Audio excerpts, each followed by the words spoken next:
السلام عليكم، مرحبا بكم معايا فيديو جديد ووصفه جديده من وصفات سميره في الكوزينه. فيديو اليوم اخواتي غيكون متنوع تحت طلب ديال بعض الاخوات، فكنتمنى انه يعجبكم وينال رضاكم اخواتي.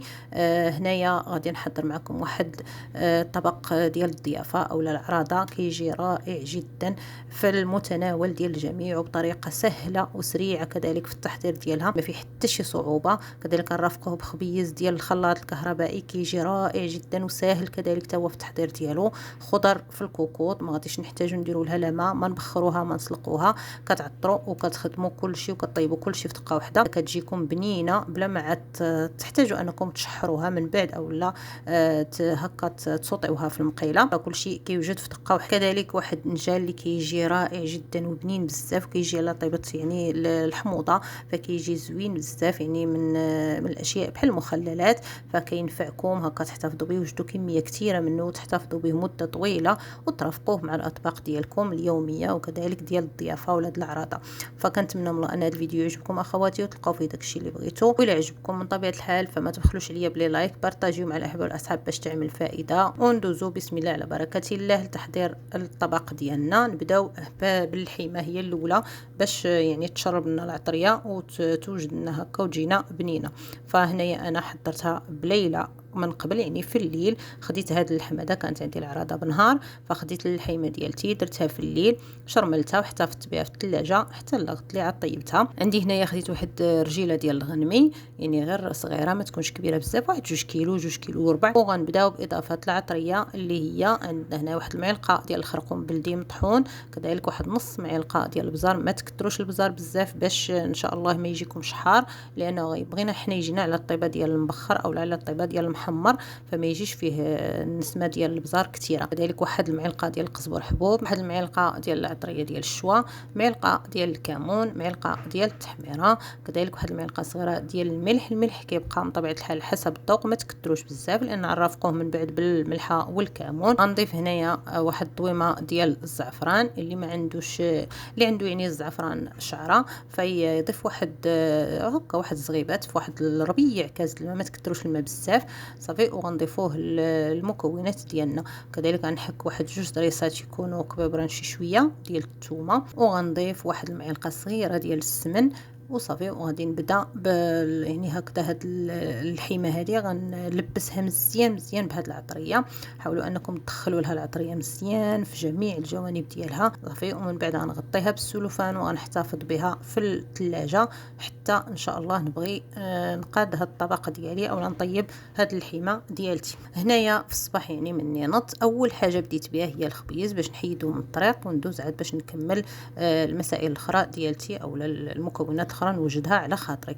دزت هنايا عندي واحد نحتاج لهذا الخبيز هذا يعني خبيز ديال العراضه بمعنى الكلمه، كيجي زوين بزاف ورائع جدا وسهل في التحضير. عندي فيه واحد زلافه ديال الفينو، وكذلك غنحتاج لواحد 2 حتى 3 ديال الزلايف ديال الفورص. غناخذ هنايا واحد شويه الملحه الخميره وكذلك واحد 2 معلقات ديال الزيت حتى 3 والماء دافي باش نعجنو. هنا غنستعمل الخلاط كهربائي، سواء الخلاط ديال العصير كيف ما وريتكم او لا هذا الخلاط هذا، فكلهم كينفعوا ما كاين حتى شي اشكال. كندوز هنا خديت ديك الزلافه ديال الفينو فدرتها في الخلاط ديالي. غنضيف لها دوك 3 المعالق كبار ديال الزيت نباتيه، معلقه عامره مزيان ديال خميره الخبز، والخميره كتبقى حسب الجو من طبيعه الحال. الملح غنحتفظ به حتى من بعد عاد نضيفوه. خديت هنايا واحد زلافه ديال الماء دافي ما يكونش سخون بزاف، غنضيفها الطحين ديالي يعني اللي في الخلاط ديال الفينو، وغادي نضرب كل شيء مزيان حتى كنحصل على واحد القوام اللي بحال تقريبا بحال البغرير تماما كيف ما تنقول لكم. انتم تلاحظوا معايا يعني هنايا ضربت بديك الزلافه الاولى ديال الماء، من بعد لقيت شويه ثقيل زدت الزلافه الثانيه وخلطت مزيان كل شيء صافي. وغادي تشوفوا معايا الخليط كيفاش غادي يولي. كنضيف المليحه ديالتي، نملح الخبيز ديالي وغادي نخلط عاوتاني مزيان حتى الملح كيف ما كنقول لكم دائما راه غتبقى على حسب ذوق كل واحد كيفاش تيبغي الخبز يجي، حتى يوصل لنا القوام على هذا الشكل هذا كيف ما كتلاحظوا، يدير هاد الفقاعات هادو بحال اللي كنخلطوا في البغرير صافي. غناخذ القصعه هنايا وغادي نخوي فيها داك الخليط ديال الفينو. هنا هاد العمليه ديال الطحن ديال هاد الفينو هذا فكيجيب لنا واحد الخبز ما نقول لكمش، جربوه عاد تحكموا بيديكم، غتشوفوا كيفاش غادي يجي هاد الخبيز هذا رطب رطب واحد الدرجه ما تصورش، واخا يبقى عندكم ما كطرالو حتى شي حاجه، لان داك الفينو طحناه مزيان حتى كيولي لنا رطب صافي. وغادي خويتو كيف ما شفتوا معايا في القصعه ديالي، وضفت له 2 زلايف ديال الفورص. فورص هنايا بالحلويات اولا شي نوعيه جيده فغيكون افضل ويجيكم الخبيز ديالكم زوين. هنا كما كتشوفوا فانا خدمت بيد وحده، ممكن انكم تخدموا غير بملعقه خشبيه صافي. كتبقاو تزيدوا تضيفوا الدقيق الابيض وانتم كتعجنوا هكايا غير بحال اللي كتبقاو تخبطوا في العجينه ديالكم على شكل اللي كنخدموا يعني الشفنج، العجينه ديال الشفنج. العجينه خصها تكون باقا كتلصق في اليدين يعني تحبسوا عليها. انا درت هنا 2 زلايف ونص، واحد شويه تقريبا واحد 2 معالق ولا 3 كبار، تقريبا واحد 3 زلايف لاروب ديال الدقيق الابيض اللي هزات ليا مع ديك الزلافه ديال الفينو، وخرجت لي ما شاء الله كميه ديال الخبز كبيره صافي. هنايا غناخذوا ندهن يدي بزويته وغنجمع العجينه ديالتي غنديرها في واحد البول وغادي نغطي عليها بالسلوفان وغنخليها حتى يتضاعف لي الحجم ديالها على هذا الشكل كيف ما كتشوفوا. كنحيد له السلوفان ما كياخذش واحد الوقت طويل، دغيا دغيا كيخمر خويه من داك الهواء اللي تيكون فيه. وكنبدا في التقراص ديالي النصف غادي نقرصو على الطريقه بالفينو كيف ما كتشوفوا، غيجينا الوجه ديالو مسمد صافي عادي كما كنقرصوا الخبز العادي ديالنا. الخبيزات كتاخذوا فيهم يعني هنايا ما تفوتوش واحد 100 غرام حتى 120 غرام كافيه انكم ديروا خبيزات يعني القياس ديالهم معقول باش كيجيكم يعني ديال المناسبات اولا ديال العراضات، ماشي الخبز اللي كنديروه الخبز اليومي هكذا الشكل ديالهم كيجي متناسق وزوين ومقاد كيف ما تلاحظوا معايا ان شاء الله. النص الثاني ديال العجين يعني خديت هنا تقريبا واحد 6 ديال الخبيزات اللي درتهم بالفينو قرصتهم بالفينو. النص الثاني غادي هكذا غير ندهن يدي بزويته وغادي نبدا هكذا نشكلهم بحال اللي كنشكلوا يعني الكويرات ديال المسمن، وغادي نحطهم كذلك حتى هما في الطاوه. يعني الاولى راه رشيت لهم شويه ديال دقيق الفينو في الطاوه، والثانيه غير دهنت بزويته وغادي نغطيهم ونخليهم يضاعف لي عاوتاني الحجم ديالهم. عاد نبدا في التقراص كيف ما كتشوفوا معايا كتقرصوهم واحد شويه. حنا ما كنبغيوش الخبز هكذا منفوخ بزاف، الا بغيتوا الخبيزات يجيكم طالعين بزاف فما تقرصوهمش بزاف صافي. هنايا كيف ما شفتوا معايا حاولت انني مني قرصتهم شرطتهم في البلاصه ما تخليهمش حتى يخمروا، عاد تشرطوهم باش ما تهبطوش ليهم الخميره ديالهم. شرطتهم زوقت لهم الوجه ديالهم باش يجيونا شكيلهم زوين بحال اللي كنشريو من المخبزات.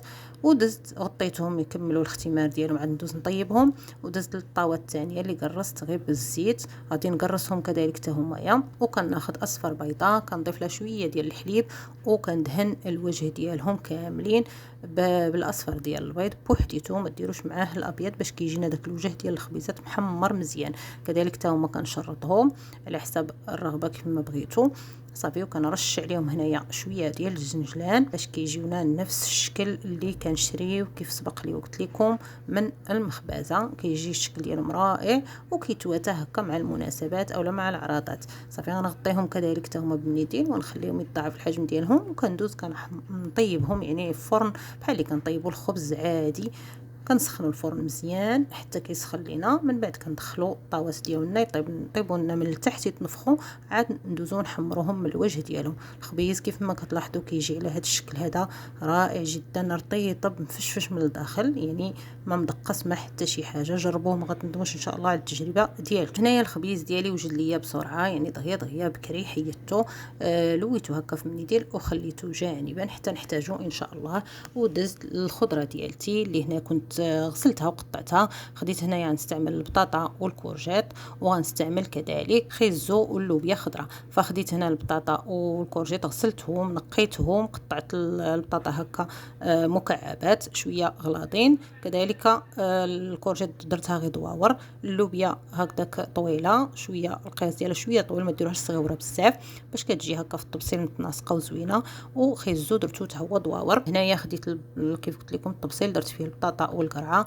نضيف لهم العطريه، درت لهم الخرقوم بلدي واحد معلقه صغيره، كذلك واحد نص معلقه البزار، واحد المعلقه صغيره ديال القزبر حبوب، الملحه غير القياس اللي تملحوا به، كل واحد يدير قياسه، كذلك واحد المعلقه صغيره ديال الكمون ومعلقه ديال التحميره. وهنايا ضفت واحد نص معلقه ديال بودره الثوم، وغادي نخلط كل شيء مزيان مع بعضياته، مع اضافه واحد شويه غير قياس واحد 2 معالق كبار ديال زيت الزيتون. وغادي نلبس ديك الخضيره ديالتي كيف ما كتلاحظوا معايا بهذه الطريقه، كتلبسوها مزيان بديك العطريه باش هنايا كتهناو في مره واحده، كطيبوا كل شيء وكتحتفظوا بها الى حين التقديم. فعاود اللي غتبخروها مثلا او لا تسلقوها في الماء وعاد دوزو تصوطيوها في العطريه والزيت. فهاد الطريقه هذه غتسهل عليكم ان شاء الله الخدمه بزاف بزاف، وكل شيء كيوجد لكم بسرعه. هنا خديت الكوكوط غندير فيها الخضره اللي درت لها العطريه كيف ما كتلاحظوا. كل كنقسم يعني بحال تقسموا الكوكوط على جوج، النص غديروا فيه من هذه الجهه، من جهه غديروا البطاطا ومن جهه غديروا القرعه صافي. وغادي نسد على الكوكوط ديالتي ونديرها فوق البوطه. هنا في الاخير كتضيفوا واحد شويه ديال الزيت وغتسدوا الكوكوط ديالكم وديروها فوق البوطه اللي عافيه مهيله بزاف بزاف بحال الشميعه، وغديروا لها الصفاره وتخليوها طيب 10 دقائق ما تفوتوهاش، وكتطفيو عليها البوطه وكتحيدوها كتلقاوها موجوده. كذلك هنا خديت اللوبيا حتى هي بنفس الطريقه ونفس العطريه اللي درنا في البطاطا والكورجات، كديروا نفس العطريه الخضر كاملين صافي. هكذا كيف ما شفتوا معايا، وكتلبسوها حتى هي مزيان بيديكم هكايا مع اضافه ديك القطيرات ديال الزيت البلديه. وغادي ناخذ كذلك الكوكوط وغندير في يعني بحال اللي درنا في الكوكوط الاولى، النص غنديروا فيه الخيسو والنص غنديروا فيه اللوبيا. ما تخلطوش الخضره مع بعضياتها باش مني كطيب لكم وتبغيو هكذا تهزوا كل حاجه بوحدها فكتلقاوها كل حاجه بوحدها، ما كتلقاوش مخلطه تبقاو تعزلوا حاجه من حاجه. خيزو حتى هو كيف ما شفتوا معايا حتى هو بنفس الطريقه درت له صافي ولبسته مزيان بالعطريه، وغنحطوا مع اللوبيا الخضراء وكنضيف لهم الفوق قطرات من زيت الزيتون. بغيتو ديروا غير زيت نباتيه ديروها. هنايا كنسد الكوكوط ديالتي حتى هي بنفس الطريقه كنديرها فوق البوطه ونخليها طيب حتى هي، لان هاد الكوكوط سريعه ما تكثروش لها بزاف 10 دقائق ما تفوتوهاش. الا عندكم كوكوط عاديه ربع ساعه حتى ل3 ساعات كتوجد لكم الخضره اللي كتكون هكذا قاصحه صافي. هنايا الخضيره ديالتي درتها كطيب. غندوز باش نوجد معكم الشرموله ديال الدنجال اللي خديت هنايا الهاشوار ديالي، درت فيه واحد الربيطه ديال الربيع لا باس بها، ضفت لها واحد 3 ديال الطريسات ديال الثومه وغنبدا نضيف لها في العطريه اللي درت فيها يعني الخرقوم بلدي مطحون، الابزار، القزبر حبوب، المليحه، وكذلك شويه ديال الكمون والتحميره. وغنضيف واحد المعلقه صغيره ديال الهريسه، وكتضيفوا كذلك واحد 2 معالق كبار، انا عندي هنا معلقه صغيره درت 4، ف2 معالق كبار ديال الخل، وكذلك واحد 2 معالق كبار ديال زيت الزيتون. وغادي نضيف لهم هنا واحد الفلفله خضراء عاديه يعني حلوه، كتضيفوها مع هذا الخليط هذا وكتجيكم واحد الشرموله يا سلام رائعه جدا وكتلذذ لنا الدنجال بزاف بزاف. كنطحنوا كل شيء مع بعضياته مزيان حتى كطحن الشرموله. وكندوز هنايا كيف ما شفتوا معايا عندي دنجال صغير، كتحاولوا انكم ما امكن تقلبوا على الدنجال اللي كيكون صغير هو اللي كتستخدموا في هذه الوصفه هذه. كناخذوا كنحيد له هكا داك الطريبيش الفوقاني ديالو، كتحاولوا تنقصوا له من الجناب ديالو، كتخليو له غير ديك الفوقانيه هكذا شاده باش ما يتحلش لنا في الطياب صافي. وكتحاولوا انكم تاخذوه من الجهه التحتيه ديالته، كتحيدوا واحد شويه منها وكتقطعوه على 4. حاولوا انكم ما تحلوهش كامل، غير قطعوه حتى كيوصلنا لداك الطريبيش صافي. وكتحبسوا وكتعمروه بديك الشرموله مزيان مزيان كيف ما شفتوا، تتعمروا وكتبركوا بيديكم حتى تعمروه مزيان صافي. وندوز الكوكوط ديالتي خديتها هنايا راه كان طابت ليا الخضيره اللي درت فيها، حيدتها احتفظت فيها بواحد الطبيصلات، غندير لهم السلوفان وغنخليهم سخانين حتى نبغي نقدم صافي. وخديت هنا الكوكوط كيف ما شفتوا، درت الدنجال ديالي ستفتو كامل، ضفت له وشلت داك الهاشوار ديالي بواحد نص كاس ديال الماء ضفته على الدنجال. ضفت واحد شويه الخل، تقريبا واحد المعلقه كبيره ضفتها من الفوق، كذلك واحد 2 معالق حتى 3 ديال الزيت، ما بين زيت نباتيه وزيت الزيتون، ممكن استعمال غير نوع واحد فقط. صافي وغادي ندوز غنسد الكوكوط ديالي. كيف ما لاحظتوا كتحركوا الكوكوط ديالكم باش كتلبس لكم دوك الحبات ديال الدنجال بداك الروه اللي درنا فيها. صافي هنايا كيف ما شفتوا معايا كنسد الكوكوط كنديرها فوق البوطه وكنخليه يطيب واحد 15 دقيقه حتى ثلث ساعه كيكون حتى هو يا واجد. هنا دزت خويت كذلك الكوكوط الثانيه من يعني من الخضره اللي كانت فيها الخيزو ولاريكو، وغسلتها من طبيعه الحال. وغندوز باش نطيب الحيمه ديالتي اللي هنايا كيف ما شفتوا معايا. حيت السلوفان للتبصيل ووضعتها استفتها في الكوكوط وغادي نسد عليها كيف ما كتلاحظوا بدون اضافه لا ماء لا زيت لا حتى شي حاجه.